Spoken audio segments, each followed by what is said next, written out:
బ్రహ్మర్షి పితామహ పత్రిజీ గారికి ఆత్మ ప్రణామములు, వంశీ మాస్టర్ గారికి ఆత్మ ప్రణామములు, గీతాచార్యులైన శ్రీకృష్ణ పరమాత్మకి ఆత్మ ప్రణామములు, అర్జునుల వారికి ఆత్మ ప్రణామములు, వేద వ్యాస భగవాన్ల వారికి ఆత్మ ప్రణామములు, విఘ్నేశ్వర్ల వారికి ఆత్మ ప్రణామములు, గీతామాతకు ఆత్మ ప్రణామములు, గీతను ఉద్ధరించిన మహానుభావులందరికీ హృదయపూర్వక పాదాభివందనాలు, కృతజ్ఞతలు.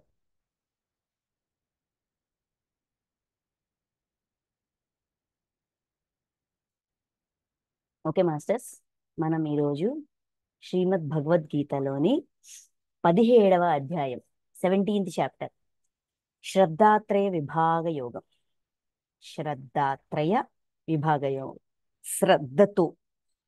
శ్రద్ధతో ఉన్న మన అంతర్గతంగా ఉన్న గుణాలు, ఏ శ్రద్ధతో ఉన్నాము, ఈ అధ్యాయం పేరు కూడా పర్ఫెక్ట్గా సెట్ అవుతుంది. ఎందుకంటే ఇక్కడ అర్జునుడు ఒక క్వశ్చన్ అడుగుతారు, ఆ క్వశ్చన్తో స్టార్ట్ అవుతుంది. అంతకుముందు దైవాసుర సంపత్ విభాగ యోగంలోన అర్జునుడు ఆ గుణాలు గుణాతీత స్థితికి వెళ్ళడానికి ఉపాయాలు ఏమైనా ఉన్నాయా అని అర్జునుడు అడిగితే, పురుషోత్తమ యోగము, దైవాసుర సంపత్ విభాగ యోగము, ఈ 2 అధ్యాయాలు చెప్తారు. చెప్పి దైవాసుర సంపత్ విభాగ యోగం ఎండ్ చేస్తూ, శాస్త్ర విధిని త్యజించి యథేచ్ఛగా అంటే విశృంఖలంగా ప్రవర్తించువాడును సిద్ధి పొందజాలడు. శాస్త్ర విధి అంటే శాస్త్రబద్ధంగా ధర్మబద్ధంగా ఉన్న పనులు చేయకుండా ఆ ధర్మాన్ని విడిచిపెట్టి ఆ నచ్చినట్టు యథేచ్ఛగా కట్టుబాట్లు లేకుండా నియమ నిబంధనలు లేకుండా యథేచ్ఛగా పనులు చేసేవాళ్ళు సిద్ధి పొందజాలరు. అంటే వాళ్ళు కోరుకున్నది ఆ దివ్యత్వం కానీ, మోక్షం కానీ, ఆత్మతత్వం కానీ, ఆత్మ యొక్క ఎదుగుదల కానీ, జీవుడి యొక్క ఎదుగుదల కానీ పొందలేరు అని చెప్తారు. అది విన్నాక అర్జునుడు క్వశ్చన్ చేస్తారు. ఆ క్వశ్చన్కి సమాధానమే ఈ అధ్యాయం, 17వ అధ్యాయం శ్రద్ధాత్రయ విభాగ యోగం. ఈ అధ్యాయంలో ఏం చెప్తారంటే, అర్జునుడు అడిగిన ప్రశ్నకి శ్రద్ధ, ఒక్కొక్కరి శ్రద్ధ ఏ గుణాల్లో ఉంటుంది, అసలు శ్రద్ధ అంటే ఏంటి, స్వభావం, ఒక వ్యక్తి యొక్క స్వభావాన్ని బట్టి అంటే ప్రవర్తన బట్టి మనం రిప్రజెంట్ చేసే మన క్యారెక్టర్ని ఆధారంగా చేసుకొని, అంటే మన మన ఇష్టాలు, మన ప్రవర్తన, మన చేతలు, మన చేష్టలు, మన ఆలోచనలు, మన ఆహార వ్యవహారాల ఇష్టాలు, వీటన్నిటి ఆధారంగా ఒక మనిషి యొక్క శ్రద్ధ ఏంటి అనేది కనిపెట్టొచ్చు, లేదంటే తెలుసుకోవచ్చు, అనలైజ్ చెయ్యొచ్చు. దాని ఆధారంగా మన ఆత్మలో స్వభావము, స్వ అంటే ఆత్మ, స్వయంగా నా స్వ ఆత్మ, నా ఆత్మలో ఉన్న నా గుణం ఏంటి, నా గుణము ఎటువంటి గుణంగా ఉంది. అంటే ఇప్పుడు మనకి డ్రీమ్స్ వచ్చాయి, డ్రీమ్స్ సబ్జెక్ట్ ఉంది, కర్మని చూసుకోవడానికి మాస్టర్స్కి ఎలాగ విన్నపం పెట్టుకోవాలి మనకి వంశీ సార్ నేర్పించారు. మాస్టర్స్ని ఎలా రిక్వెస్ట్ చేయొచ్చు, కళల ద్వారా మన గత జన్మల కర్మల్ని ఎలా చూసుకోవచ్చు, గత జన్మల్లో మనం ఏ విధంగా ఉన్నాము, మన ఆత్మలో ఉన్న తత్వం ఏంటి, ఆ ఏమంటాము, హింసా ప్రవృత్తిలో ఉన్నామా, ప్రేమతత్వంలో ఉన్నామా, స్నేహంలో ఉన్నామా, సహాయం చేసే గుణంలో ఉన్నామా, సహాయం చెయ్యని గుణంలో ఉన్నామా, ఏ విధంగా ఉన్నది మన గత చైతన్యం అనేది మనం కళల ద్వారా డైరెక్ట్గా తెలుసుకుంటున్నాం. ఈ జ్ఞానం, ఈ శ్రీమద్ భగవద్గీత జ్ఞానం అందించిన సమయానికి కళలు అనే కాన్సెప్ట్ లేదు కదా, కర్మని చూసుకోవడం అనే కాన్సెప్ట్ అంటే ఇంత సులువు. అప్పుడు కర్మలు చూసుకోవడం అంటే మాస్టర్స్ చెప్పేవారు, యోగులు మునులు వాళ్ళ సాధన చేసి చాలా కష్టపడి కొన్ని ఏళ్ళు సాధన చేస్తే యూనివర్స్ చూపించేది. ఇప్పుడు మనకి చాలా ఈజీ అయిపోయింది, చాలా అంటే చాలా ఈజీ అయిపోయింది. ఒక రాత్రి నిద్రలో ఒక జన్మ చూసుకుంటున్నాం, అంత సులువైన టెక్నిక్ మనకు వంశీ సార్ అందించారు, రైట్? అయితే మరి అలా మనకిప్పుడు మన గతంలో మన జీవాత్మ గత చైతన్యాలు ఏ లెక్కలో ఉన్నాయి, ఏ గుణాలతో ఉన్నాయి, ఏ తత్వంతో ఉన్నాయి, ఏ కర్మల్లో ఉన్నాయి అనేది తెలుసుకుంటున్నాం. మరి అది లేకపోతే ఎలా? మన ప్రవర్తన బట్టి, మన ఇష్టాయిష్టాలని బట్టి, మన స్వగుణాల బట్టి, స్వధర్మాన్ని బట్టి మన ఆత్మలో ఉన్న మన శ్రద్ధ ఏంటి అనేది తెలుసుకోవచ్చు. ఆ శ్రద్ధ ఆధారంగా దిస్ ఈజ్ మై ఐడెంటిటీ, నేనంటే ఇది. రమణ మహర్షి గారు అంటారు గంట, అడుగుతారు కదా, నువ్వెవరివో తెలుసుకో అని. నువ్వెవరు తెలుసుకో. ఆ నువ్వెవరు అనేది కనిపెట్టడానికి ఈ అధ్యాయం హెల్ప్ చేస్తుంది. ఇటువంటి ఇష్టాలు ఉన్నాయా? ఫుడ్ విషయంలో ఇటువంటి ఇష్టాలు ఉన్నాయా? అయితే ఈ గుణం ఆత్మలో, ఈ గుణం యొక్క పర్సంటేజ్ ఎక్కువ ఉంది. ఇటువంటి దానం చేస్తున్నావా? అయితే ఆత్మలో ఇటువంటి గుణం ఎక్కువగా ఉంది. ఇటువంటి తపస్సు చేస్తున్నావా? సో ఇది ఉంది. ఇటువంటి ధ్యానం చేస్తున్నావా? అయితే ఆత్మలో ఇది ఉంది. దీనికి సంబంధించి ఈ గుణం పర్సంటేజ్ ఎక్కువ ఉంది, ఈ గుణం పర్సంటేజ్ ఎక్కువ ఉంది, ఈ గుణం పర్సంటేజ్ ఎక్కువ ఉంది అని చెప్పి అలాగా వివరం అందిస్తారు. ఇలా ఉండాలని చెప్పరు, ఇలా ఉండకూడదని చెప్పరు. నిన్ను నువ్వు తెలుసుకో. మనల్ని మనం తెలుసుకోవడానికి ఒక చెక్ లిస్ట్ అన్నమాట ఈ అధ్యాయం. శ్రద్ధాత్రయ విభాగ యోగం. ఎక్కడ మన ప్రవర్తన ఆధారంగా మన ఆత్మలో ఏముంది అనేది మనకి మనం తెలుసుకుని, అది సరి అయినదే అయితే కొనసాగిస్తూ, సరికానిదైతే దాన్ని మార్చుకుంటూ. ఎందుకంటే ఆల్రెడీ చెప్పారు, గుణాతీత స్థితికి వెళ్ళాలి. గుణదాసుడు అనే స్థితి నుంచి గుణాతీత స్థితికి వెళ్ళడమే ఒక ఆత్మ యొక్క ప్రణాళిక. ఒక ఆత్మ జీవాత్మల్ని రిలీజ్ చేసి జీవాత్మల ద్వారా ఏం నేర్చుకోవాలనుకుంటుంది? గుణదాసుడు అనే స్థితి నుంచి గుణాతీత స్థితికి వెళ్ళడానికి అది ప్రయత్నం చేస్తుంటది. సో ఇప్పుడు నేను ఏ గుణంలో ఉన్నాననేది తెలుసుకుంటే నేను దానికి అతీతంగా ఎలా వెళ్ళొచ్చు. గుణాతీతంగా ఉండాలంటే 2 అధ్యాయాల్లో మనకు క్లారిటీ ఇచ్చారు. 1 పురుషోత్తమ యోగం, 2 దైవాసుర సంపత్ విభాగ యోగం. మాస్టర్స్ ఒకటి చెప్తున్నా, దైవాసుర సంపత్ విభాగ యోగం అనే అధ్యాయము నిజంగా మనకి ఒక ఐ ఓపెనర్. మనమేంటో మనం తెలుసుకోవడానికి చాలా సహాయం చేస్తుంది. భగవద్గీత అంతా ఒక ఎత్తు అయితే దైవాసుర సంపత్ విభాగ యోగం ఒక ఎత్తు. ఎందుకంటారా? మనలో అవగాహన, మన అవగాహన పరిధిని మార్చిపడేస్తుంది. ప్రతి ఒక్క వ్యక్తిని మనతో సహా మనల్ని మనం అంగీకరించేటట్టు చేస్తుంది. మన చుట్టూ ఉన్న ప్రతి పర్సన్ని అంగీకరించేటట్టుగా చేస్తుంది.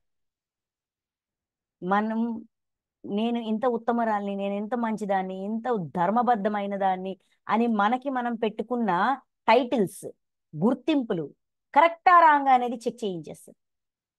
దైవాసుర సంపత్ విభాగ యోగం అద్భుతమైన చాప్టర్. పదే పదే పదే పదే ఖచ్చితంగా ఆ లిస్ట్ మినిమం కనీసం వారానికి ఒకసారి అయినా సరే ఆ లిస్టు, దైవీ సంపద, అసలీ సంపద, ఆ లిస్ట్ చెక్ చేసుకుంటే మనం ఏంటో మనకు తెలుస్తుంది. మనం ఎవరిని అంగీకరించగలుగుతున్నాము, ఎవరిని అంగీకరించలేకపోతున్నాము, మన అవగాహన, మనల్ని మనం కానీ మన చుట్టూ ఉన్న వాళ్ళు కానీ మనం అర్థం చేసుకోవడం అనేది ఎంతవరకు అర్థం చేసుకోగలుగుతున్నాం అనేది మనకి మనమే చెక్ చేసుకోవచ్చు. అంత అద్భుతమైన అధ్యాయం అది. అయినాకే అర్జునుడి మాట అడిగారు, ఎవరి శ్రద్ధ ఏ విధంగా ఉంది అనేది ఎలా తెలుస్తుంది? సాత్వికంగా ఉందా, రాజసంగా ఉందా, తామసంగా ఉందా అని అర్జునుడు అడుగుతారు. దానికి కృష్ణ పరమాత్మ పెద్ద లిస్ట్ ఇస్తారనమాట. చెక్ చేసుకో, విషయం తెలియజేస్తా, చెకింగ్ నువ్వు చేసుకో, నేను పాయింట్అవుట్ చేయను. కృష్ణుడి యొక్క జ్ఞానం ఎలా ఉంటదంటే ఎవరిని పాయింట్అవుట్ చేయదు.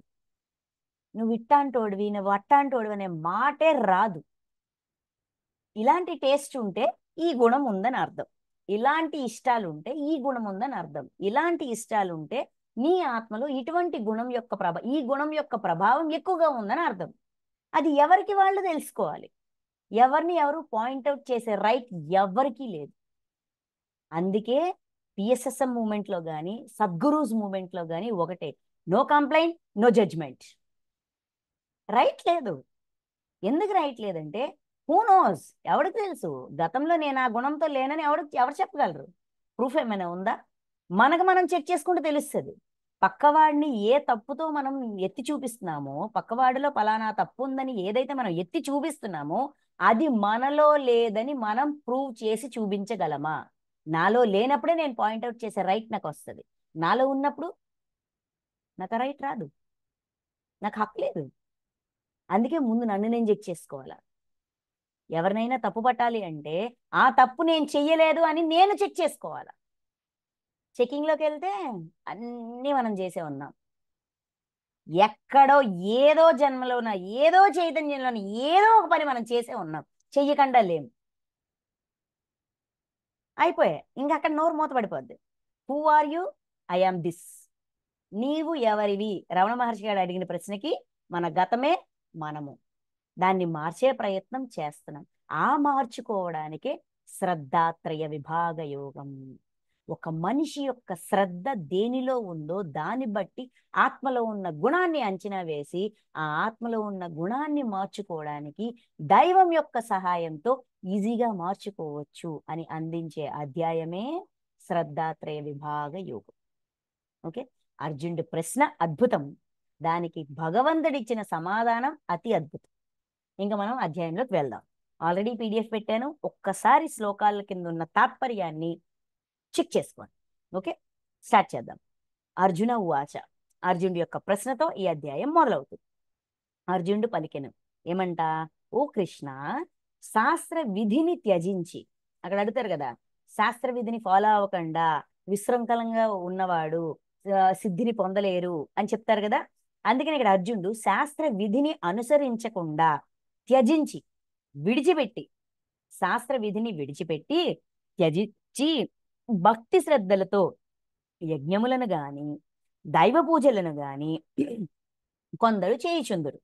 వారి నిష్ట అంటే వారి విధానము సాత్వికమా, రాజసమా, తామసమా? ఇక్కడ అర్జునుడి ప్రశ్న అర్థమైతే సమాధానం అర్థమవుతుంది. ఏమంటున్నారు? శాస్త్ర విధిని త్యజించి. ఇక్కడ శాస్త్రాలన్నీ ఏం చెప్తాయండి? శాస్త్రాల్లో కానీ వేదాల్లో కానీ ఏముంటది? ఏది ధర్మము ఏది అధర్మం అనే వివరణ ఉంటది. ఇక్కడ శాస్త్ర విధిని విడిచిపెట్టడం అంటే ధర్మాన్ని విడిచిపెట్టడం, అంటే హింసాపూరితంగా ఏదైనా పని చేయడం ఒకటి. ఇంకొక కోణం ఏమొస్తుందంటే ఒక పూజ, ఒక యజ్ఞం, ఒక వ్యవహారం, ఒక సాధన, మనం చేసే సాధనల్లోన ఈ సాధన ఇలానే చెయ్యాలి, ఈ సాధన ఇలా చేయాలి, దీని రూల్స్ అండ్ రెగ్యులేషన్స్ ఇవి, ఈ దీపం ఇటే పెట్టాలి, ఈ ఒత్తి ఇటే పెట్టాలి, ఈ దిశలోనే కూర్చోవాలి, ఆ దిశలోనే కూర్చోవాలి. ఇవన్నీ కూడా అంటే ఈ ప్రక్రియలు, ఈ ప్రక్రియల్నే శాస్త్రంగా అనుకున్నాం. రైట్, ఈ ప్రక్రియ శాస్త్రం అనుకున్నాం. కానీ ఆ ప్రక్రియ కంటా కూడా అక్కడ మన శ్రద్ధ ముఖ్యమైనది అనేది మనకి తెలియలా. ఆ కోణం నుంచి చూసినా కూడా అర్జునుడి ప్రశ్న శాస్త్ర విధిని త్యజించి భక్తి శ్రద్ధలతో యజ్ఞములు గాని దైవ పూజలు గాని, భక్తి విశ్వాసం ఉంది, శ్రద్ధ ఉంది, ఒక పూజ చేయడంలో లేదంటే ఒక యజ్ఞం చేయడంలో ఒక సాధన చేయడంలోన శ్రద్ధ ఉంది. ఇలా చేయడం అంటే శాస్త్ర విధిని వదిలేసి భక్తితో శ్రద్ధతో చేసేవాళ్ళ శ్రద్ధ కొందరు చేస్తారు, కొందరు చేయుచుందురు. వారి నిష్ట అంటే వారి విధానము, అంటే వాళ్ళ నిష్ట ఏంటి, వాళ్ళ మైండ్ సెట్ ఏంటి, వాళ్ళు ఏ బేసిస్తో, ఏ ఆధారంగా, ఏ ధైర్యంతో ఇలా చేస్తూ ఉంటారు. వాళ్ళ నిష్ట సాత్వికమా, రాజసమా, తామసమా? ఇది సాత్వికం కింద వస్తుందా, రాజసం కింద వస్తుందా, తామసం కింద వస్తుందా? గుణాలే కదా. గుణాల గురించి ఇక్కడ విశ్లేషణ అవుతుంది, గుణాల గురించే వివరణ అవుతుంది. ఎందుకంటే నా మూలంలో ఉన్న గుణం నా చేత ఒక కర్మ చేయిస్తుంది. నా మూలంలో ఉన్న గుణాన్ని నేను నా కర్మ ద్వారా కనిపెట్టాలి. ఎందుకంటే అవుట్పుట్ ఏంటి? నేను చేసే పని. ఇన్పుట్ ఏంటి? దాని ఆధారంగా బేస్గా ఉన్న నా గుణం. సో ఇప్పుడు నేను ఒక పని చేస్తున్నాను, ఒక భక్తితో శ్రద్ధతో ఒక పూజ కానీ ఒక యజ్ఞం కానీ చేస్తున్నాను, కానీ శాస్త్ర విధిని అనుసరించట్లేదు. అప్పుడు నా శ్రద్ధ ఎలాంటిది? నా గుణం ఏంటి? సాత్విక గుణం వల్ల చేస్తానా, రాజస గుణం వల్ల చేస్తానా, తామస గుణం వల్ల చేస్తానా? ఏ గుణం వల్ల ప్రేరేపితమై ఇటువంటి పనులు చేస్తూ ఉంటారు అనేది అర్జునుడు అడుగుతున్న ప్రశ్న. దానికి కృష్ణ పరమాత్మ ఇచ్చే సమాధానం. శ్రీ భగవాను వాచ. శ్రీ భగవానుడు పలికెను, శాస్త్రోక్తంగా కాకుండా కేవలము స్వభావమును అనుసరించి ఏర్పడుచుండు మానవుల శ్రద్ధ సాత్వికము, రాజసము, తామసము అని 3 విధములుగా ఉండును. వాటిని గూర్చి వివరించదను వినుము. ఇక్కడ భగవానుడు చెప్పేది శాస్త్రోక్తముగా కాకుండా, అంటే శాస్త్రబద్ధంగా కాకుండా, అంటే ధర్మబద్ధమైనది కాకుండా. ధర్మం అనే ఆలోచన లేదు. ధర్మము అంటే హింస, అహింస. అహింస అంటే ధర్మము, హింస అంటే అధర్మము. సింపుల్ గా మనకు అర్థమయ్యే భాషలోన. ఎందుకంటే చెయ్యకూడనిది అదే. హింస ఎట్టి పరిస్థితి చేయకూడదు. మనసుతో, వాక్కుతో, శరీరంతో, దేంతో కూడా హింస చేయకూడదు. సో శాస్త్రోక్తం అంటే నా పాయింట్ ఆఫ్ వ్యూ, ఇది ఇది ఇంతే అని నేను చెప్పట్లా. నా అవగాహన, నా అనుభవ జ్ఞానంతో శాస్త్రోక్తము అంటే ధర్మబద్ధమైనది. శాస్త్రోక్తముగా కాకుండా అంటే ధర్మబద్ధము కాకుండా కేవలము స్వభావమును అనుసరించి. స్వభావము అంటే ఆత్మలో ఉన్న తత్వం, ఆత్మలో ఉన్న డేటా, ఆత్మలో ఉన్న ఇన్ఫర్మేషన్, ఆత్మలో ఉన్న నాలెడ్జ్. ఆ నాలెడ్జ్ బేసిస్ గా, అంటే నా ఆత్మ ఎటువంటి మైండ్ సెట్ తో ఉందో, ఏ విధంగా ఉందో, నా ఆత్మలో ఉన్న జ్ఞానము ఎలా ఉంటే నేను అలానే ప్రవర్తిస్తా. ఎందుకంటే నాకు అదే తెలుసు, నా అనుభవం అది. నా అనుభవమే నా ఆత్మలో దాచిపెడతా. దాని ఆధారంగానే నేను ప్రవర్తిస్తా. స్వభావమును అనుసరించి ఏర్పడుచుండు మానవుల శ్రద్ధ. సొంత స్వభావాన్ని అనుసరించి మానవులలో ఏర్పడుతుంటది. ఎలాంటి శ్రద్ధ అంట? అది సాత్వికమైన కావచ్చు, తామసమైన కావచ్చు, రాజసమైన కావచ్చు. సాత్వికము, రాజసము, తామసము అని మూడు విధములుగా ఉండును. వాటిని గూర్చి వివరించదని వినుము. ఆ శ్రద్ధ ఎలా ఉంటది, అది సాత్వికమా, రాజసమా, తామసమా అని డీటెయిల్డ్గా ఎక్స్ప్లెయిన్ చేస్తా, విను అని భగవానుడు చెప్తున్నారు. చెప్తూ, ఓ అర్జున, మనుష్యులందరి శ్రద్ధయు వారి అంతఃకరణ రీతులకు తగ్గట్లు ఉండును. శ్రద్ధ సాత్వికము, రాజసము, తామసము మూడు రకాలుగా ఉంటదన్నారు. ఈ శ్రద్ధ దేని ఆధారంగా ఉంది? అంతఃకరణ రీతులు. అంతరంగంలో వాళ్ళ అంతఃకరణం ఏ విధంగా ఉన్నదో వాళ్ళ శ్రద్ధ ఆ విధంగానే ఉంటది, తగినట్లుగా ఉండును. ప్రతి వ్యక్తికి ఏదో ఒక శ్రద్ధ ఉండనే ఉండును. ప్రతి వ్యక్తికి ఏదో ఒక శ్రద్ధ ఉండనే ఉండును. అతని జీవన విధానమంతయును అతని శ్రద్ధకు అనుగుణముగా కొనసాగుచుండును. జీవితం అంతా కూడా ఆ శ్రద్ధకి తగ్గట్టుగానే, దాని ఆధారంగానే వాడు జీవిస్తూ ఉంటాడు, ఆ శ్రద్ధనే ప్రదర్శిస్తూ ఉంటాడు. అంటే మనం నిత్యము ఎటువంటి ప్రవర్తనతో ఉంటామో, ఎటువంటి స్వభావంతో ఉంటామో, ఎటువంటి అయిష్టాలతో ఉంటామో, ఇంకా సింపుల్ గా చెప్పాలంటే మన క్యారెక్టర్, మనం రిప్రజెంట్ చేస్తున్న మన క్యారెక్టరే మన శ్రద్ధ. అదే మన అంతరంగం, అదే మన అంతఃకరణం. దాన్ని బట్టి అతడెట్టి శ్రద్ధ కలిగి ఉన్నది తెలుసుకొనవచ్చును. ఏదైతే మనం ప్రదర్శిస్తూ ఉంటామో దాని ఆధారంగా మనిషి ఏ శ్రద్ధతో ఉన్నారో మనం తెలుసుకోవచ్చు. అంటే మనల్ని మనం చెక్ చేసుకోవడానికి మన ప్రవర్తనే కొలమానం. నెక్స్ట్, వారిలో సాత్వికులు దేవతలను, రాజసులను యక్ష రాక్షసులను, తామసులు ప్రేత భూత గణములను పూజించెదరు. అంటే మనము ఆరాధించే, మన ఆరాధన ఎవరి పట్ల ఉందో దాన్ని బట్టి కూడా మన శ్రద్ధ ఏంటో చెప్పచ్చు. మనకి దే దేవతలు, దేవతామూర్తులు, దివ్యత్వ జీవుల పట్ల వాళ్ళనే ఆరాధించాలి, దేవతలను ఆరాధించాలి, దివ్యత్వ జీవులను ఆరాధించాలి అనే ఇష్టం ఉందనుకోండి, స్వతహాగా మనకు అలా అనిపిస్తుంది అనుకోండి, అది సాత్విక శ్రద్ధ. లేదు, రాక్షసులను, యక్షులను, ఈ మాస్టర్స్ ని, అంటే రాక్షసులను, యక్షులను, ఇలాంటి ఈ కేటగిరీకి చెందిన వాళ్ళని ఆరాధించాలని అనిపిస్తుంది. వాళ్ళని వాళ్ళ పట్ల ఇష్టం ఉంది, అప్పుడు మన శ్రద్ధ రాజస శ్రద్ధ.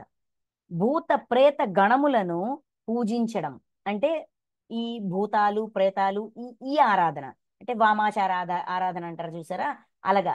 అంటే కరెక్ట్గా చెప్పాలంటే క్షుద్ర పూజలు చేయడము, అటువంటి మాస్టర్స్ ని కొలవడము, ఇలాగ అనిపిస్తుంది. ఇటువంటి తపన ఉంది, ఇటువంటి కోరిక ఉంది, ఇటువంటి శ్రద్ధ ఉంది, అయితే అది తామస శ్రద్ధ.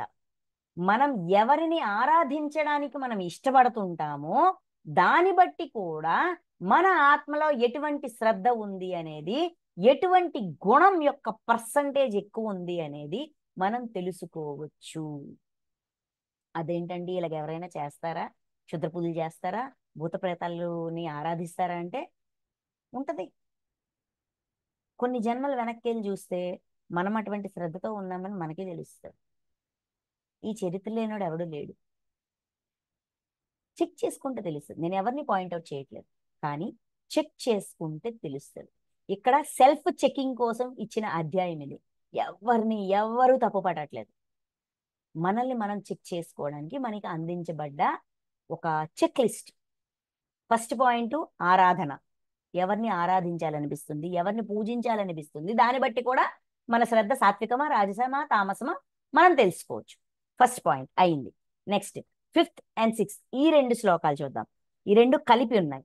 డంభము అహంకారము గలవారు, కోరికలు ఆసక్తి కలిగి ఉండువారు, బలగర్వితులు అయినవారు, శాస్త్ర విరుద్ధముగా మనఃకల్పితమైన ఘోర తపస్సులను ఆచరించుచు శరీరముల యందున్న జీవులను మరియు అంతర్యామిగా అనగా పరమాత్ముడనైన నన్ను కృశింపజేయువారు అజ్ఞానులైన అసుర స్వభావం గలవారని ఎరుంగుము.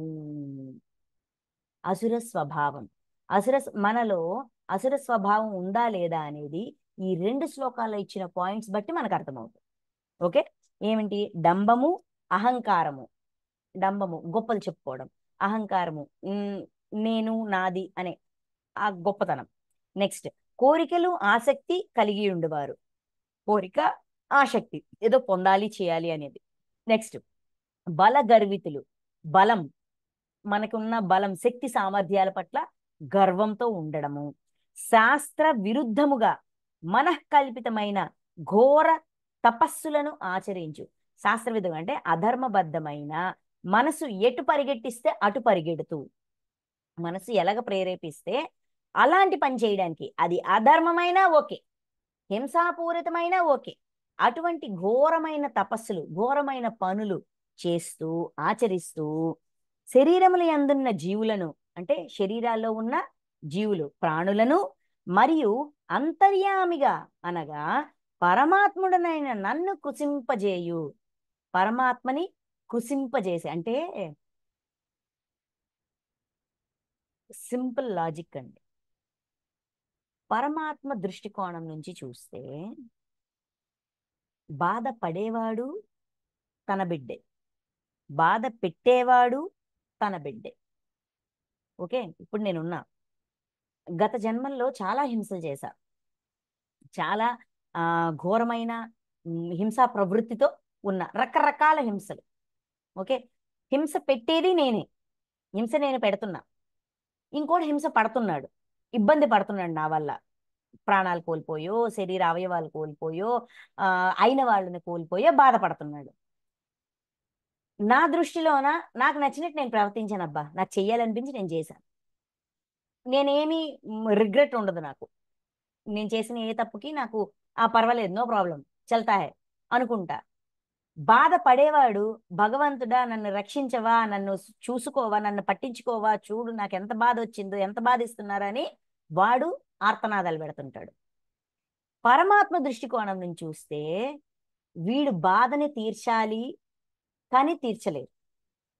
ఒరే ఇలాంటి తప్పులు చెయ్యకరా, ఇలా హింస పెట్టకరా అని చెప్పాలి. చెప్తే వినిపించుకునే స్థితిలో నేను లేను. అంటే ఆయనని ఇండైరెక్ట్ గా మనం ఎదుటి వ్యక్తులని లేదంటే ఎదుటి ప్రాణులని, తోటి ప్రాణులని హింసిస్తున్నాము అంతవరకే చూస్తున్నాం. కానీ డైరెక్ట్ గా ఇండైరెక్ట్ గా పరమాత్మనే హింసిస్తున్నాం, ఆయనకే పెయిన్ ఇస్తున్నాము. ఎందుకంటే ఇక్కడ నేను నా ఆత్మలో డేటా పెంచుతున్నాను, దుష్కర్మల లెక్క పెంచుతున్నాను, ఆ బరువుని పెంచుతున్నాను. ఇది మళ్ళీ నేను కర్మఫలాన్ని అనుభవించినప్పుడు మళ్ళీ నేనేమంటాను, భగవంతుడా ఉన్నావా లేవా అని మళ్ళీ ఆయనే క్వశ్చన్ చేస్తా. నా వల్ల బాధపడ్డవాడు అదే చేస్తాడు. నా కర్మఫలాన్ని నేను అనుభవించినప్పుడు నేను అలా ప్రవర్తిస్తాను. అంటే డైరెక్ట్ గా ఇండైరెక్ట్ గా మనం పరమాత్మని కృశింపజేస్తున్నాము, వేదనకి గురి చేస్తున్నాము. అర్థమవుతుందా? అది చెప్తున్నారు ఇక్కడ. శరీరము యందున్న జీవులను మరియు అంతర్యామిగా అనగా పరమాత్ముడనన్న నన్ను కృషింపజేయువారు అజ్ఞానులైన అసుర స్వభావం గలవారని ఎరుంగుము. ఇవన్నీ పని కట్టుకొని కావాలని చేరు, వాడికి తెలియక చేస్తున్నాడు, అజ్ఞానంతో చేస్తున్నాడు అని పరమాత్మ చెప్తున్నారు. అంటే ఎంత అంగీకరిస్తున్నారో చూడండి. ఎన్ని జన్మలుగా ఎంత కాలము ఎంత వేదన ఇచ్చినా కూడా వాడికి తెలియదు, వాడు తెలియక చేస్తున్నాడు, అసుర స్వభావంతో ఉన్నాడు కాబట్టి చేస్తున్నాడు. ఏదో ఒక రోజు వాడు దివ్యత్వంలోకి వస్తాడు, వాడు తప్పు వాడు తెలుసుకుంటాడు, దాన్ని సరిచేసుకుంటాడు, ప్రేమతత్వంలోకి వస్తాడని ఎదురు చూస్తూ ఉంటారు. కానీ మనం పెయిన్ ఇవ్వడం అనేది ఇస్తూ ఉన్నాం, పరమాత్మకే పెయిన్ ఇస్తున్నాం. నన్నే కృషింపజేస్తున్నారు కానీ నేను యాక్సెప్ట్ చేస్తున్నాను. అదే విధంగా పరమాత్మ ఎలాగైతే మనల్ని అంగీకరిస్తున్నారో, మనల్ని ఎవరైనా బాధ పెడితే ఆయన దృష్టికోణం నుంచి ఆలోచించి మనం వాళ్ళని అంగీకరించాలి. అది ఆయన మనకు నేర్పించేది. ద్రష్టగా ఉండి సాక్షిభూతంగా ఉండి మనల్ని ఆయన ఎలాగైతే అంగీకరిస్తున్నారో, మన పట్ల హింస చేసే వాళ్ళని కూడా మనం అజ్ఞానంతో ఉన్నాడయ్యా, వాడికి తెలియదు, వాడు తెలియక చేస్తున్నాడని చెప్పి కరుణతో యాక్సెప్ట్ చెయ్యాలి. జీసస్ క్రైస్ట్ చేసింది అదే, భీష్మ పితామహుడు చేసింది అదే.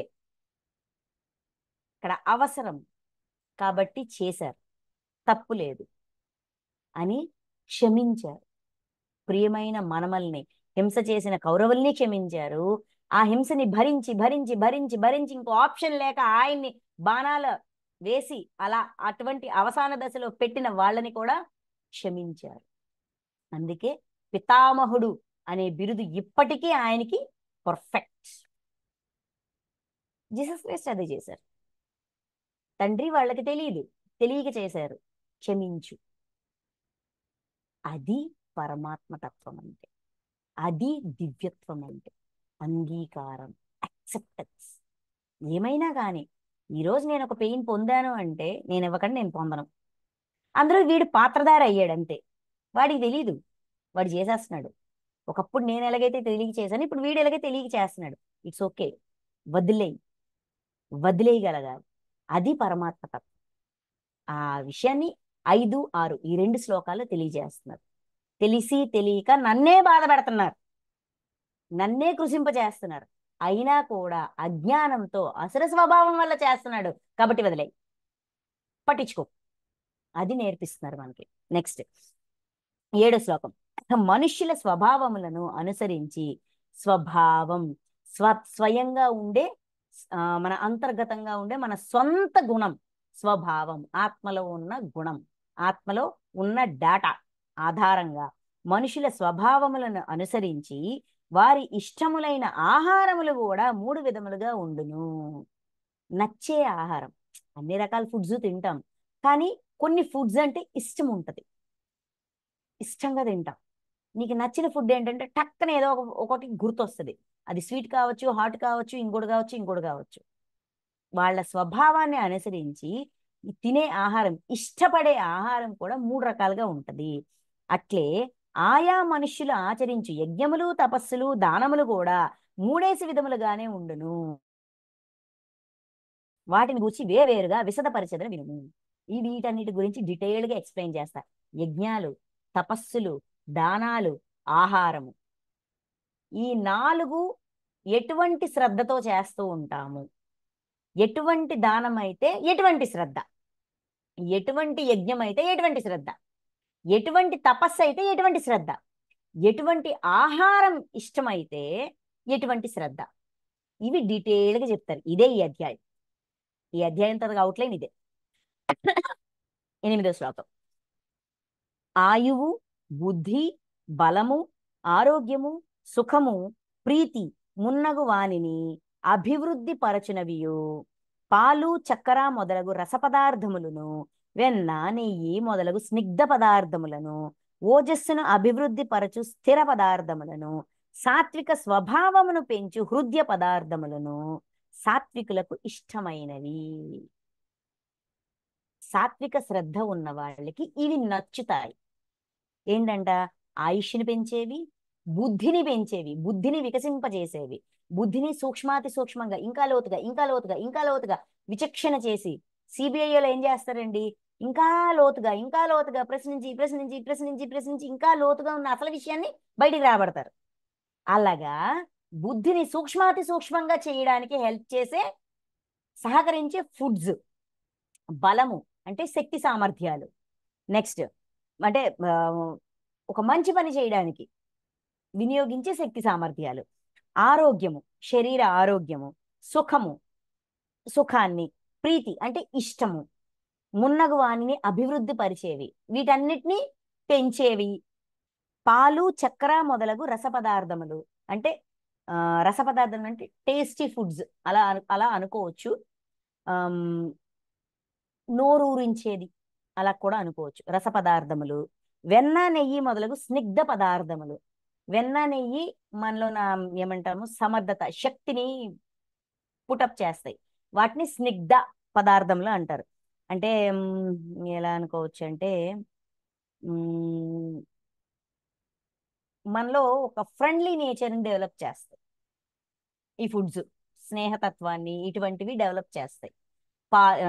వెన్న నెయ్యి ఇటువంటివి స్నిగ్ధ పదార్థములు. ఓజస్సును అభివృద్ధి పరచు స్థిర పదార్థములు. ఓజస్సు అంటే ఆ మనలోని ఏమంటాము చైతన్యం, చైతన్యం ప్రకాశవంతం అయ్యేటట్టుగా అటువంటి ఓజస్సును అభివృద్ధి చేయే స్థిర పదార్థములు, స్థిరత్వాన్ని, బుద్ధిలోని స్థిరత్వాన్ని ఇచ్చే ఫుడ్స్.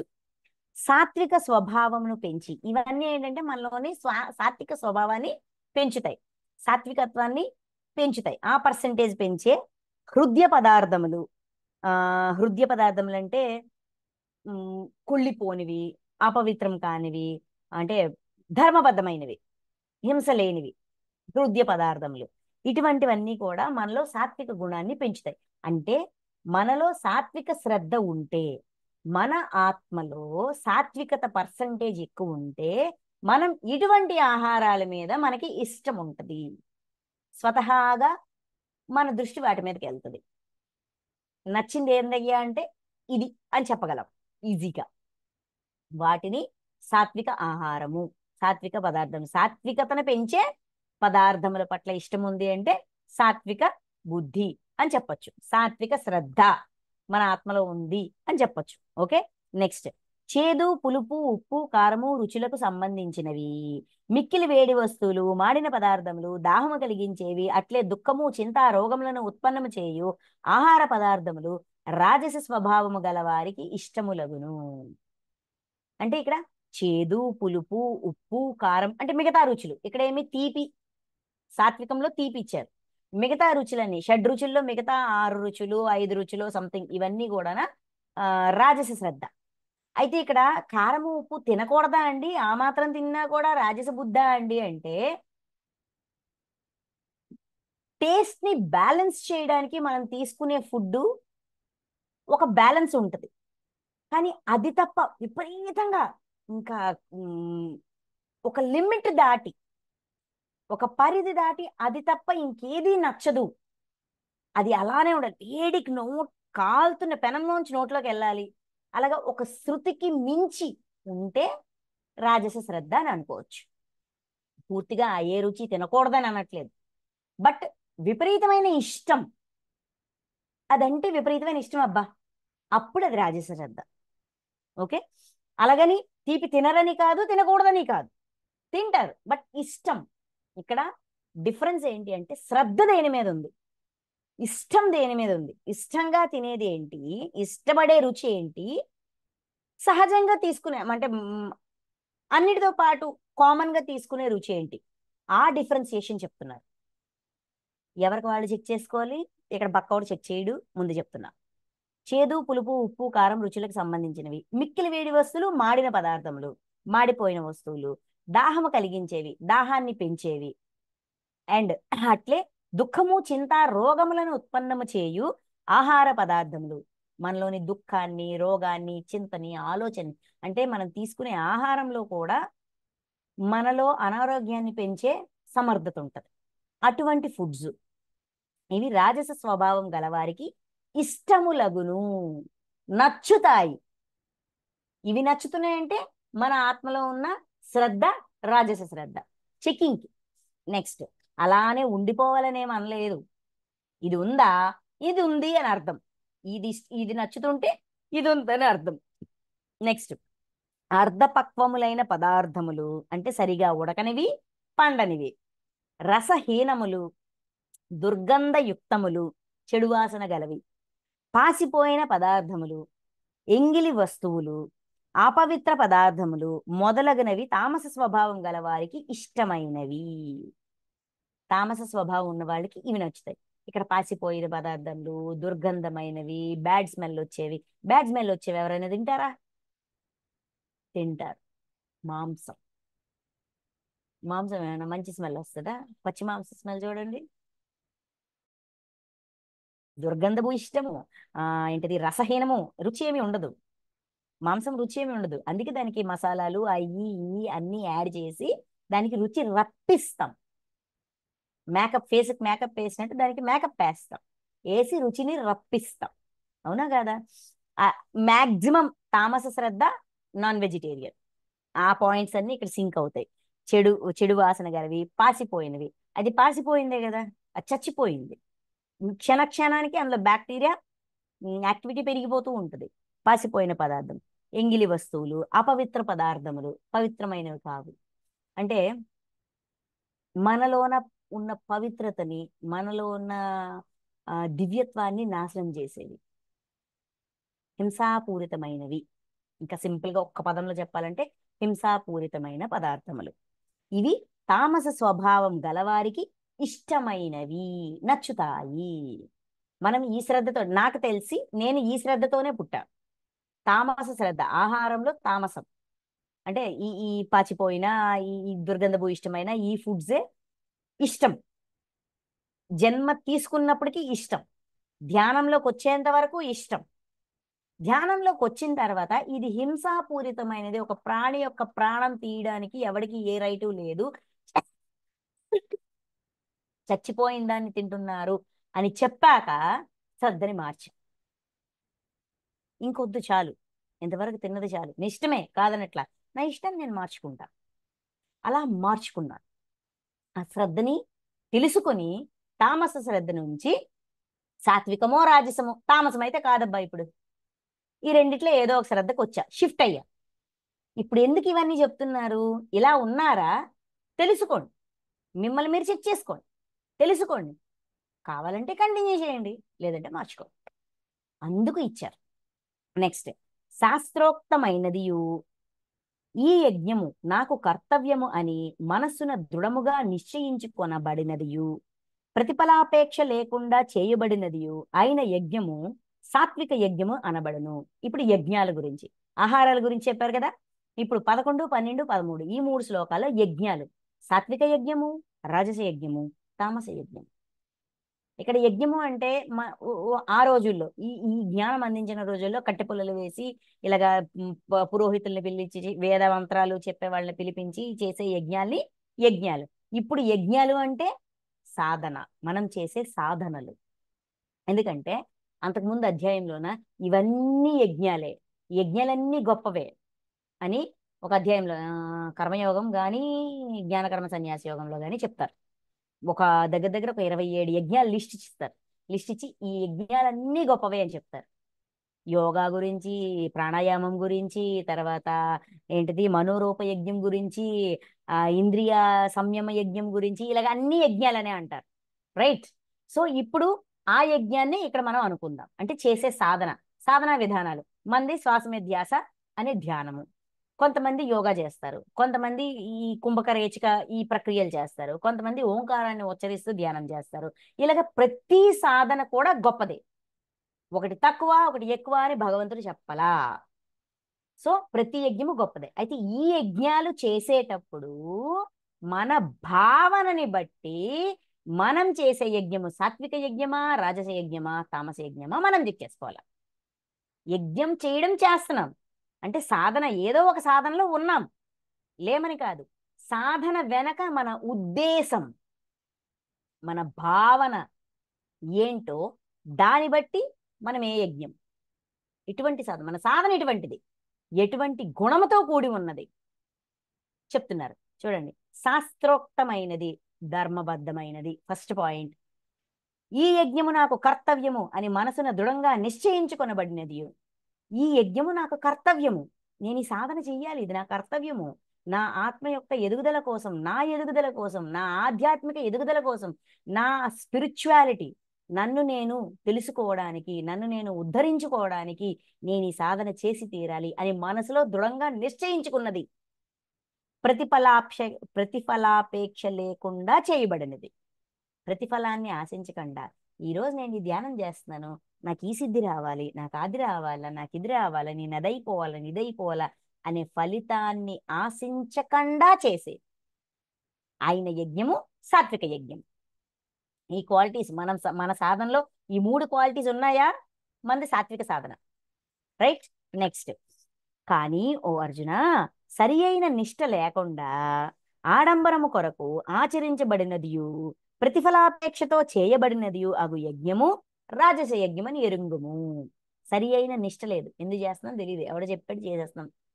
అంతేకాదు, ఫలితాన్ని ఆశించి చేస్తున్నాం, ఏదో ఒకటి పొందడానికి, సిద్ధి పొందడానికో, శక్తులు పొందడానికో, ఏంటిది, పేరు, గౌరవ మర్యాదలు, ఒక ఒక ఏంటిది, ఒక స్థానాన్ని, ఒక పదవిని, ఒక గుర్తింపుని, ఏదో ఒకటి కోరుకుంటూ చేసే సాధన రాజస సాధన అని ఎరుంగుము. అగు యజ్ఞము రాజస యజ్ఞం అని ఎరుంగుము. నెక్స్ట్ 13, శాస్త్ర విధిని అనుసరింపనిదియు. శాస్త్ర విధిని అనుసరించట్లేదు అంటే ధర్మబద్ధమైనది కాదు, అధర్మబద్ధమైనది, హింసాపూరితమైనది. నెక్స్ట్, అన్నదాన రహితమైనదియు. అంటే ఇక్కడ అన్నదానం అంటే అప్పుడు ప్రతి యజ్ఞానికి ఫుడ్, భోజనాలు పెట్టేవారు, రైట్. ఇప్పుడు అన్నదాన రహితమైనది అంటే ఎవరికైనా సాయం చేయడు.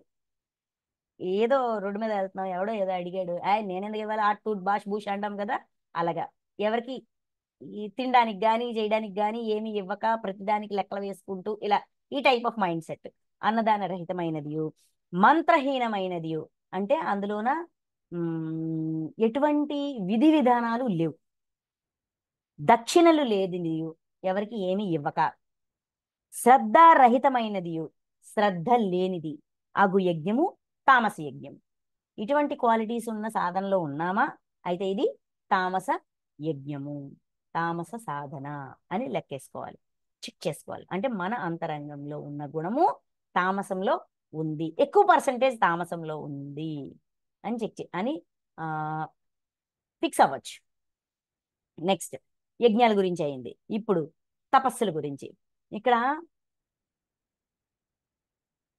శాస్త్ర విధి, అన్నదాన రహితం ఏంటి, మన ప్రవర్తన, మనం ఏదైనా చేసేటప్పుడు మనకి ఇది చెయ్యాలనిపించదు, ఇది చెయ్యాలనిపిస్తుంది, దాన్ని బట్టి మనం చెక్ చేసుకోవచ్చు.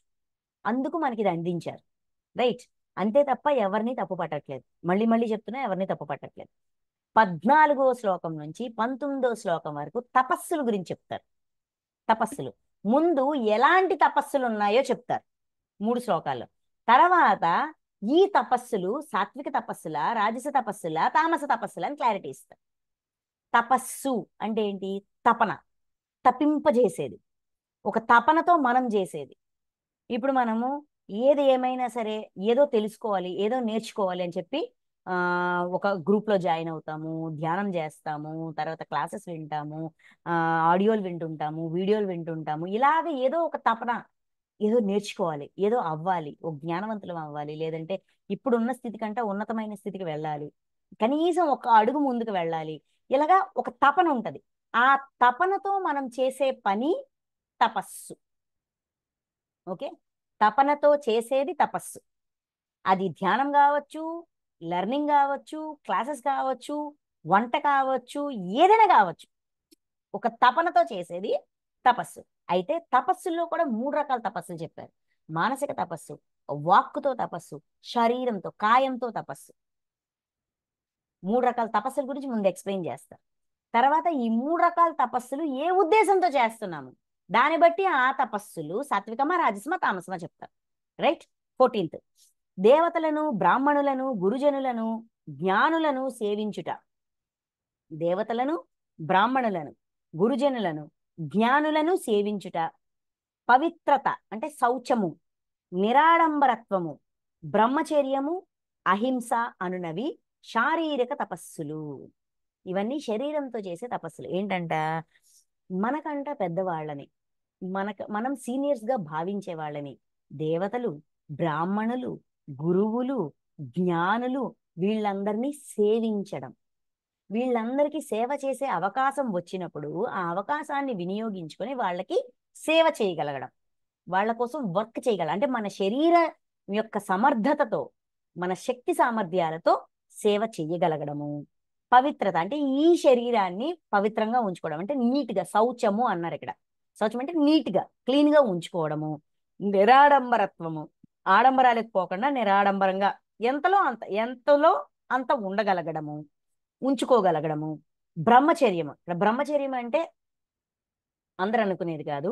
బ్రహ్మచర్యం అంటే బ్రహ్మాండంలో ఉన్న జ్ఞానాన్ని తెలుసుకోవడానికి ప్రయత్నించడం, లెర్నింగ్. సింపుల్ గా చెప్పాలంటే లెర్నింగ్. ఓకే. అహింస, హింస లేకుండా శరీరంతో హింస చెయ్యకుండా ఉండడం, శరీరాన్ని హింసించకుండా ఉండడం, శరీరంతో హింస చెయ్యకుండా ఉండడం. ఇవన్నీ కూడా శారీరక తపస్సులు, శరీరంతో చేసే తపస్సులు. రైట్. నెక్స్ట్ 15వ శ్లోకం. ఉద్వేగము కలిగింపనిదియు, ప్రియమైనదియు, హితమును గూర్చునదియు, యథార్థమైనదియు అగు భాషణము. అట్లే వేద శాస్త్ర పఠనము, పరమేశ్వరుని నామ జప సాధన మొదలగునవన్నీయు వాక్కునకు సంబంధించిన తపస్సులు. మాట, మన మాటతో కూడా తపస్సు చేస్తాం. అయితే ఎలాంటి తపస్సు చేయాలంట వాక్కుతో? ఉద్వేగము కలిగింపనిది.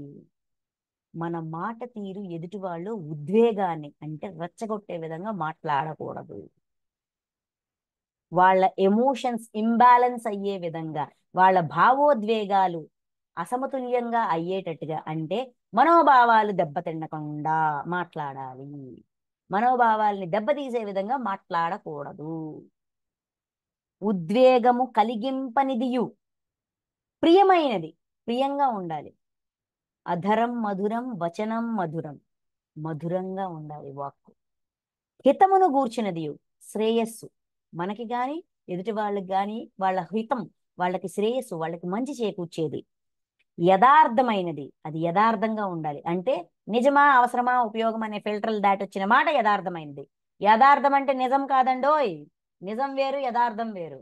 కొన్ని నిజాలు ప్రాణాంతకమయ్యి ఉంటాయి, చాలా బాధనిచ్చేవిగా ఉంటాయి. అవి బయట పెట్టినంత మాత్రాన ఎవరికీ ఉపయోగం ఉండదు.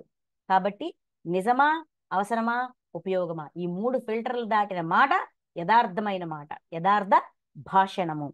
అగు భాషణము, ఇటువంటి మాట. అటు ఇలా మన మాటలోన ఇన్ని క్వాలిటీస్ ఉండాలి. మన భాషణము, మన మాట తీరులోనే ఈ క్వాలిటీస్ అన్నీ ఉండాల. అట్లే వేద శాస్త్ర పఠనము, వేదాలు శాస్త్రాలు వాటిని పఠించడం అంటే బుక్ రీడింగ్. ఈజీగా సింపుల్ గా చెప్పాలంటే స్పిరిచువల్ బుక్ రీడింగ్. పరమేశ్వరుని నామ జప సాధనలు, భగవంతుడి యొక్క నామము, ఆ నామం వెనుకున్న గుణము, ఆ కీర్తనము, దానికోసం భాషణ, మాట్లాడడం మొదలగునవన్నీ కూడా వాక్కునకు సంబంధించిన తపస్సులు. ఇవన్నీ వాక్కుతో చేసే తపస్సులు.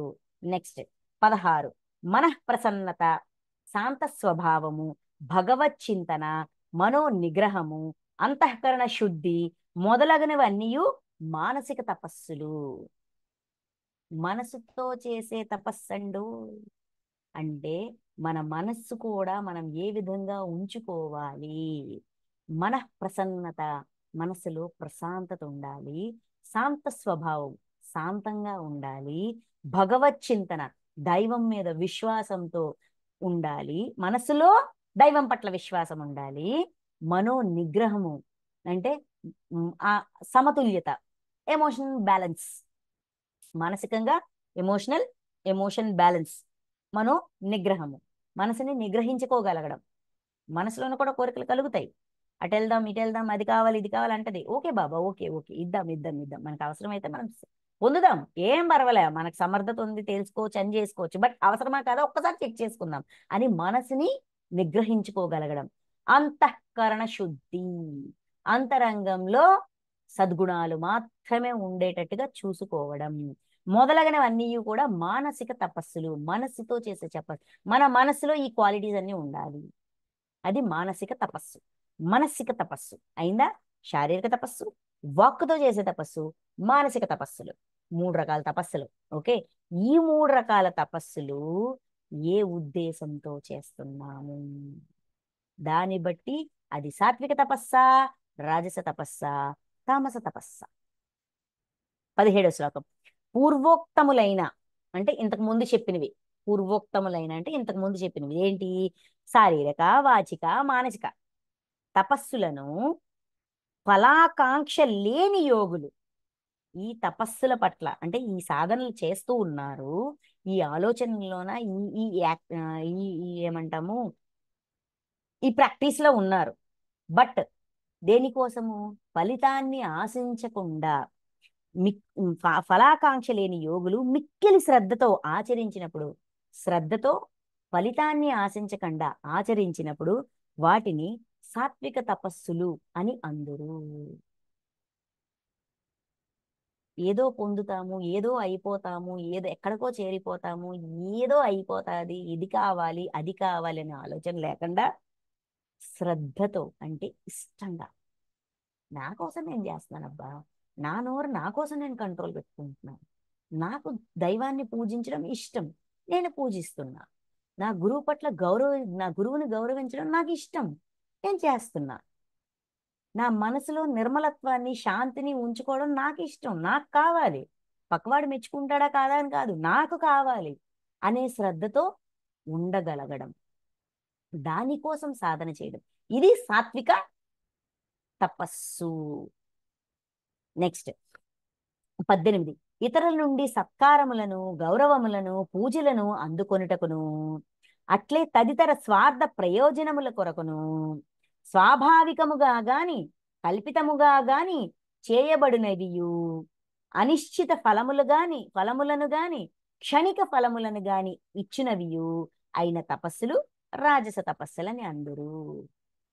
క్షణిక ఫలితాలు చూడండి, ఇతరులను ఇతరుల నుండి, ఎదుటి వాళ్ళ నుండి సత్కారాలు, గౌరవాలు, పూజలు అందుకోవడానికి, పక్కవాడు నన్ను గౌరవించాలి, పూజించాలి, ఆరాధించాలి, మెచ్చుకోవాలి అనే ఉద్దేశంతో చేసే తపస్సు.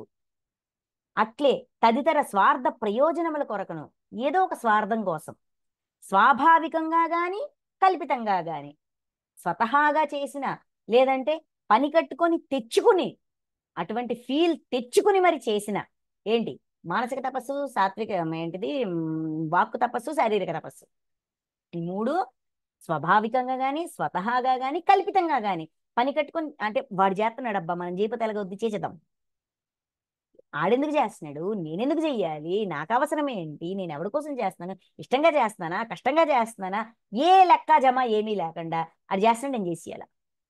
ఓకే, నెక్స్ట్ అనిశ్చిత ఫలములను గాని, అంటే ఆ ఇటువంటి ఫలితమే రావాలి అని డిసైడ్ చేసుకోవడం, కానీ అటువంటి ఫలితం రావచ్చు రాకపోవచ్చు, నిశ్చయించుకున్న ఫలితం రావచ్చు రాకపోవచ్చు, అనిశ్చిత ఫలితములు గాని క్షణిక ఫలితములు గాని, ఆ క్షణానికి అనుకున్న ఫలితం వచ్చింది, దాని తర్వాత అది నిలబడదు. క్షణిక ఫలితములు గాని ఇచ్చినవి, ఇవన్నీ కూడా రాజస తపస్సులు అని అందురు. నెక్స్ట్ మొండి పట్టుదలతో, 19వ శ్లోకం. మొండి పట్టుదలతో మనోవాక్కాయములకు బాధను కలిగించినవియు, ఇతరులకు కీడు కలిగించుటకై చేయబడినవియు అయిన తపస్సులను తామస తపస్సులు అని అందురు. మొండితనంతో, మూర్ఖత్వంతో, బాధ కలిగించడానికే, పక్కవాడిని ఇబ్బంది పెట్టడానికే చేసే పనులు, చేసే తపస్సులు, మాటతో గాని, శరీరంతో గాని, మనసుతో గాని, ఇవి చేసేవి ఏవైనా కూడా ఇవన్నీ తామస తపస్సులు. బాధ కలిగించినవి, ఇతరులకు కీడు కలిగించుటకై చేయబడినవి, పక్కవాడిని ఇబ్బంది పెట్టడానికే పనిగట్టుకొని చేసే పనులు, ఇవన్నీ ఇలాంటి తపస్సులన్నీ తామస తపస్సులు. దానికోసమే సాధన చేయడం, దానికోసమే తప్పించిపోవడం, అరాయించిపోవడం, అది తామస తపస్సు కిందకి వస్తుంది. ఇవన్నీ మనకి మనం చెక్ చేసుకోవాల్సిందే. ఎక్కడంటే దగ్గర దగ్గర విభూది యోగం దగ్గర నుంచి మొత్తం చెక్ లిస్టే, సెల్ఫ్ చెకింగ్ లిస్టే, అధ్యాయాలన్నీ సెల్ఫ్ చెకింగ్ లిస్టే. ఓకే, నెక్స్ట్ 20, 20, 21, 22 దానం. అందరం దానాలు చేస్తాం కదా. నేను ఈ దానం చేశాను, నేను ఆ దానం చేశాను, నేను అంత దానం చేశాను, నేను ఇంత దానం చేశాను, అన్నదానం చేశాను, అది చేశాను, ఇచ్చేసి ఓ అమ్మో దానం చేయనోడు లేడు ఈ రోజుల్లో. అయితే దానాల్ని కూడా 3 కేటగిరీలు చేశారు. అంతరంగంలో ఉన్న శ్రద్ధ ఆధారంగా, భావన ఆధారంగా చేసే దానము సాత్వికమా, రాజసమా, తామసమా? లిస్టులకు పడిపోదు. 20వ శ్లోకం. దానము చేయుటయే కర్తవ్యము అను భావముతో తగిన ప్రదేశముల యందును, దుర్భిక్షాది కాలముల యందును, ఆకలి దప్పులతో బాధపడువారు, అంగవైకల్యము గలవారు, రోగులు మొదలగు వారిని, బ్రాహ్మణులు, పండితులు, బ్రహ్మచారులు, వానప్రస్థులు మొదలగు పాత్రులైన వారికి ప్రత్యుపకారము ఆశింపక నిస్వార్థ భావముతో చేయబడు దానము సాత్విక దానం అనబడును. అంటే దేశ కాల మాన పరిస్థితులతో సంబంధం లేకుండా నాకు ఆ క్షణానికి ఇచ్చే అవకాశం ఉంది, సమర్థత ఉంది, ఎవరో వచ్చి నా ముందు చేజాచారు, నాకు ఆ యూనివర్స్ అవకాశం ఇచ్చింది అనుకొని ఇంకొక ఆలోచన లేకుండా టక్కనే ఇవ్వగలగడం.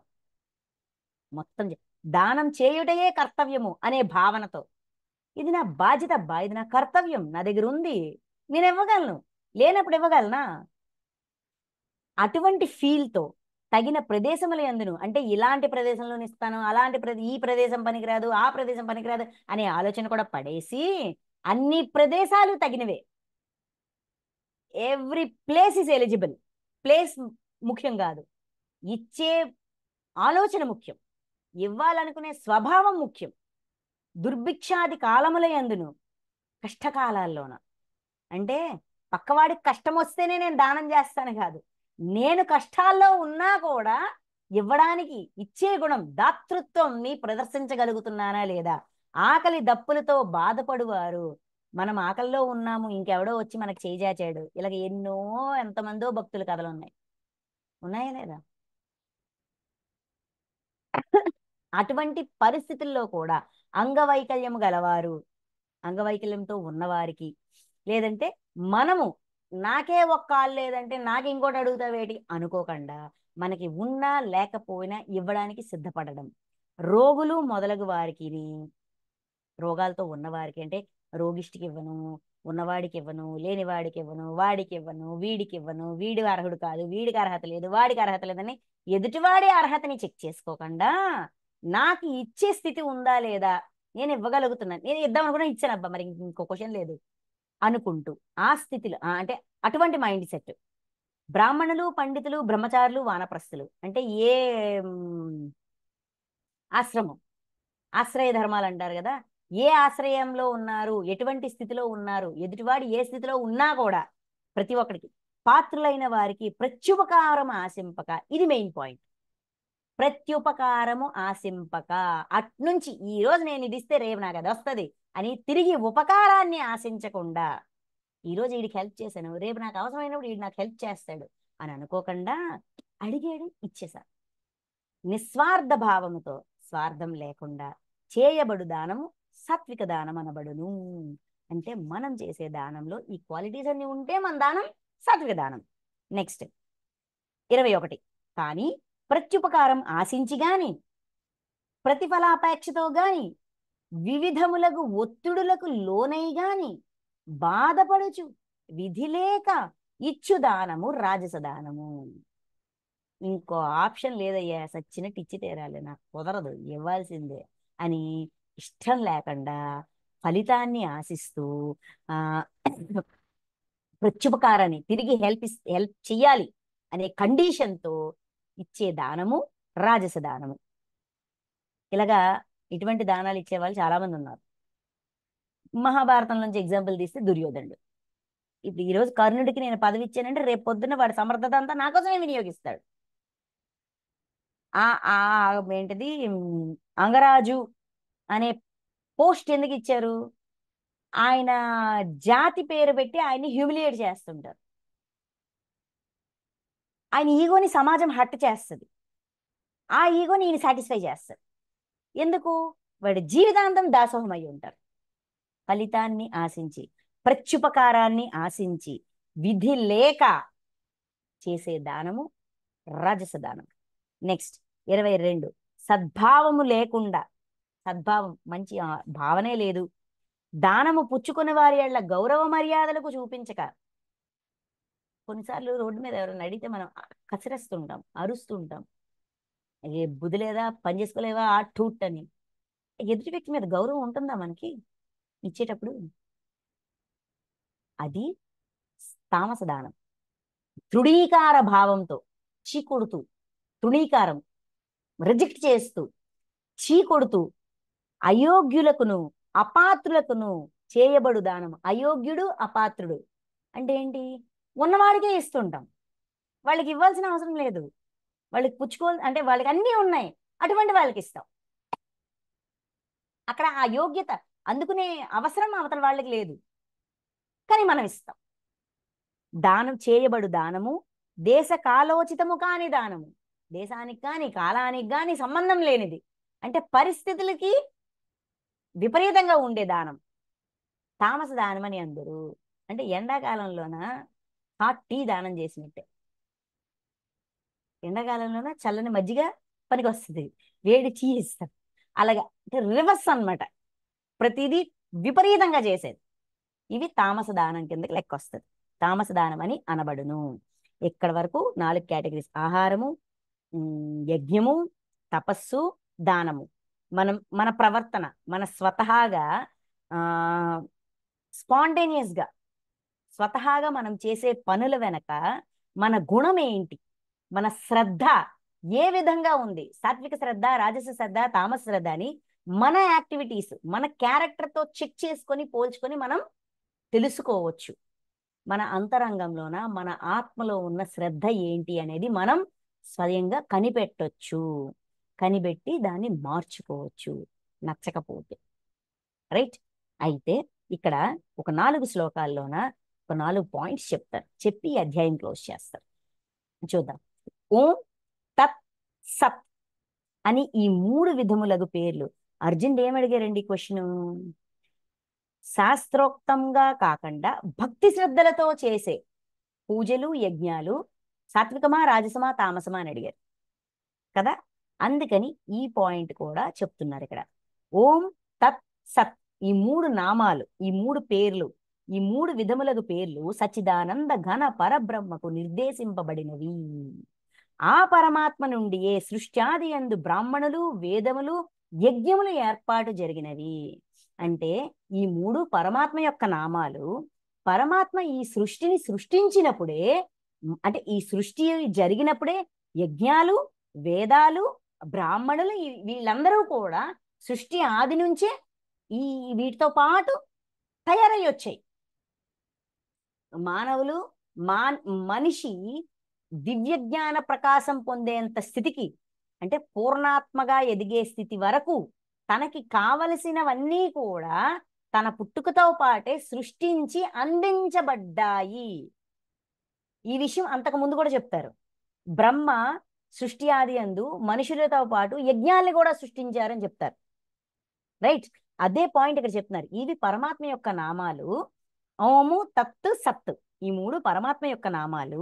ఆ పరమాత్మ నుండియే సృష్టి ఆది యందు, సృష్టి ఉద్భవించినప్పుడు ఫస్ట్ లోనే బ్రాహ్మణులు, వేదములు, యజ్ఞములు. ఇక్కడ బ్రాహ్మణులు అంటే బ్రహ్మజ్ఞానాన్ని అవగాహన చేసుకున్న వాళ్ళు, అవగాహన చేసుకొని ఎదుటి వాళ్ళకి అందించేవాళ్ళు.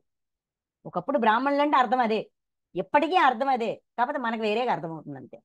అంటే ఆ జన్మతః వచ్చిన వాళ్ళే బ్రాహ్మణులు అనుకుంటున్నాం తప్ప ఆ జ్ఞానాన్ని, బ్రహ్మజ్ఞానాన్ని అందించే వాడిని బ్రాహ్మణుగా స్వీకరించలేకపోతున్నాం. అది క్యాస్టిజం వచ్చింది, ఇంకా దానికి మనం ఏం చేయలేం. మన మైండ్ సెట్ మనం మార్చుకోవాలంటే. సమాజం అలాగ ఉంది కాబట్టి నేను ఎలాగొన్నానా అనడం కూడా తప్పే. సమాజం ఎలాగైనా ఉంది, మన లెర్నింగ్ ఏం చెప్తుంది, మన బుద్ధి ఏం చెప్తుంది, అది మెయిన్ పాయింట్. లేనప్పుడు ఇంత ధ్యానం చేసినా, ఇంత జ్ఞానం పొందడానికి ఇన్ని క్లాసెస్ విన్నా కూడా ప్రయోజనం లేదు. ఆచరించని జ్ఞానము వ్యర్థము. ఏం విన్నా దాన్ని ఆచరణలో పెట్టాలి, పెడితేనే అది ఉపయోగము, లేకపోతే అది తెలివితేటల దగ్గరే ఆగిపోతుంది, జ్ఞానంగా మారదు. తెలివితేటలు అందరికీ ఉన్నాయి. ఈ రోజుల్లో తెలివితేటలు లేనోడు ఎవడు లేడు. చేతిలో రూపాయి లేకుండా లక్షలు గడిస్తున్నారు తెలివితేటలు లేకుండానా? అందరికీ తెలివితేటలు ఉన్నాయి.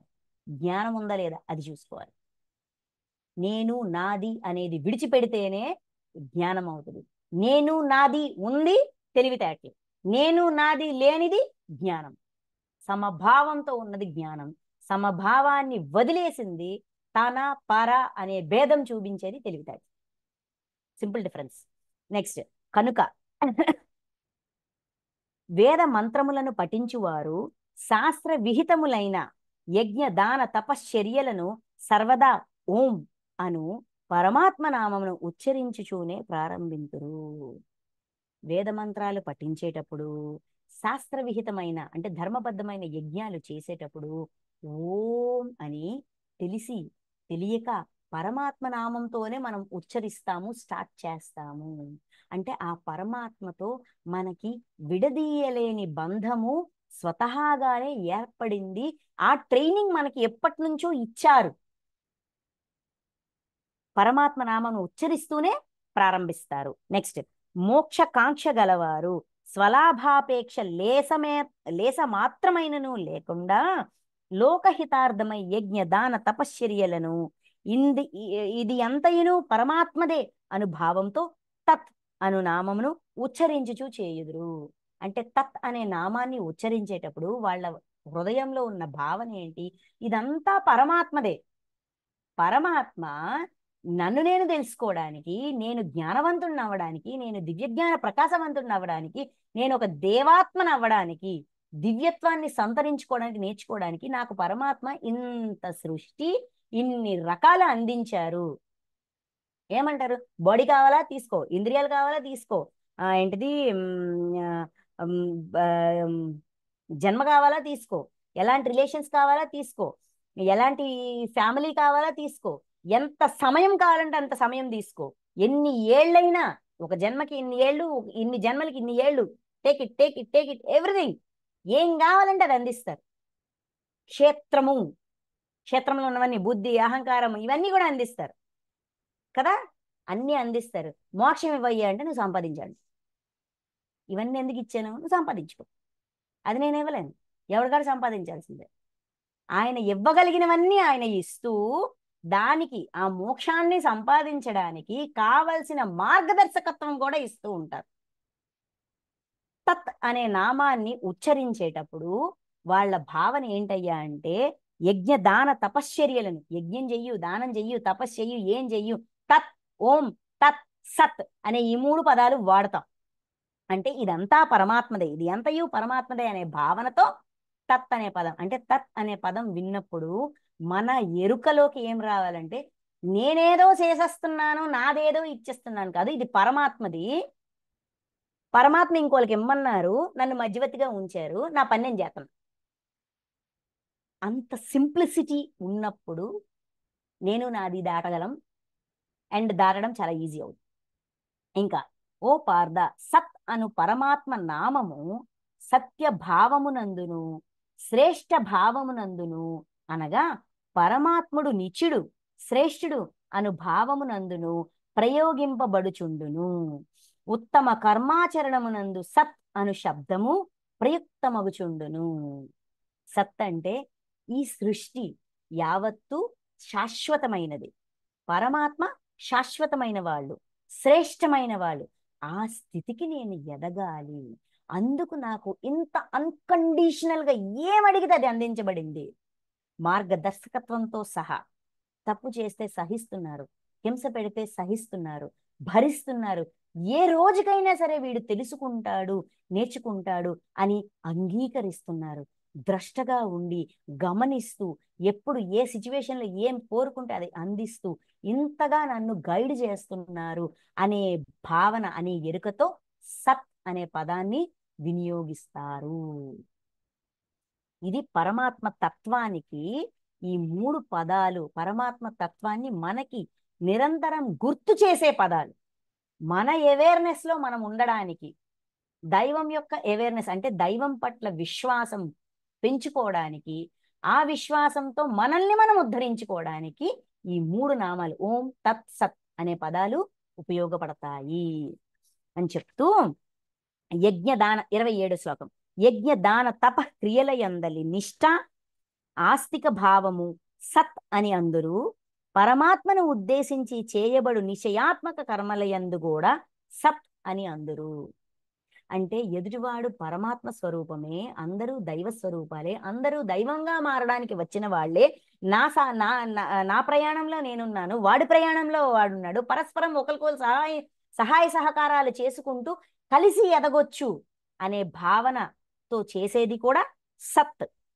నెక్స్ట్, యజ్ఞదాన తపశ్చర్యల యందు నిష్ఠ ఆస్తిక భావము.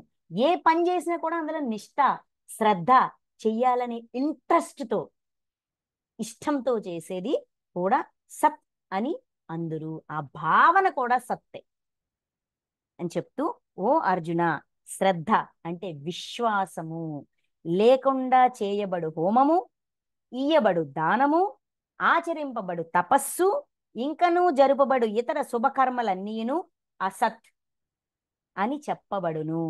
దాని వలన జీవించి ఉండగా గాని మరణించిన పిదప గాని ఎట్టి ప్రయోజనము కలగదు.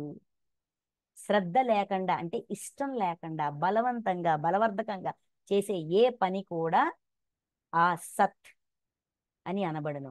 అసత్ వల్ల అంటే ఆ ఇష్టం లేకుండా బలవంతంగా ఎవరి కోసమో దేనికోసమో ఈ పోటీతత్వంతోనో కంపారిజన్తోనో అసూయతోనో అహంకారంతోనో చేసే ఏ పని, దానము, తపస్సు, ఏంటిది, హోమము, ఏది కూడా ఏ ఫలితాన్ని ఇవ్వదు.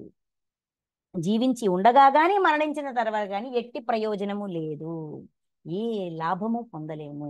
కాబట్టి సత్ గా చెయ్యాలి, అసత్ గా చెయ్యకూడదు. చేసే ఏ పనైనా సరే దైవం పట్ల విశ్వాసంతో శ్రద్ధతో చెయ్యాలి అని ఈ ఓం తత్ సత్ అనే 3 పదాల యొక్క వివరణ ఇచ్చి ఈ అధ్యాయాన్ని శ్రద్ధాత్రయ విభాగ యోగాన్ని క్లోజ్ చేస్తున్నారు. ముందంతా ఏం చెప్పారు?